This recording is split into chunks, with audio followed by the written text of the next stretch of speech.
Ici sont représentées les différentes échelles du vivant et on va commencer par les pluricellulaires. Donc, les organismes pluricellulaires sont composés d'organismes, eux-mêmes composés d'organes. Ces organes sont composés de tissus qui sont des cellules spécialisées qui ont la même fonction. Et donc, dans chacun de ces tissus, on peut retrouver des cellules spécialisées. Donc, dans le pancréas, on aura du coup une cellule pancréatique et dans le tissu neuronal, on aura des neurones. Chacune a une fonction particulière. Donc la cellule pancréatique, sa fonction, c'est sécréter de l'insuline.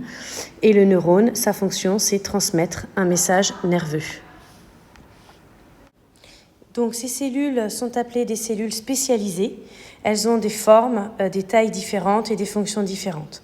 Et pour assurer leur fonction, elles sont faites d'organites particuliers. Donc ces cellules-là n'ont pas d'organites particuliers à part les mitochondries. Et elles ont aussi des molécules spécifiques, par exemple le glucose ou encore l'acétylcholine, qui est un neurotransmetteur, donc qu'on trouve particulièrement dans les neurones. On a aussi des molécules particulières dans la membrane plasmique, puisqu'on a des phospholipides. Et donc, on a également des molécules particulières qui représentent le matériel génétique, qui est l'ADN.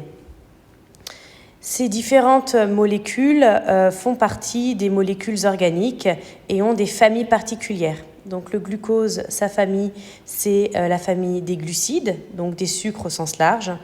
L'acétylcholine fait partie des protéines, un peu comme les anticorps ou l'hémoglobine. Les phospholipides qui composent la membrane plasmique sont donc des lipides. Et l'ADN fait partie de la quatrième famille qui sont les acides nucléiques. On remarque que toutes ces molécules organiques sont composées exactement des mêmes atomes, c'est-à-dire hydrogène, carbone, azote et oxygène et phosphore. On remarque aussi que la base de ces molécules organiques, ce sont des chaînes de carbone. Donc on remarque ces chaînes de carbone dans toutes les molécules organiques. On appelle ça aussi le squelette carboné. Et c'est sur ce squelette carboné que viennent se fixer les autres atomes du vivant. Alors, contrairement aux pluricellulaires, les êtres vivants unicellulaires, comme la bactérie, a une seule cellule et elle doit assurer toutes les fonctions. Et c'est pareil chez tous les unicellulaires, comme la paramécie.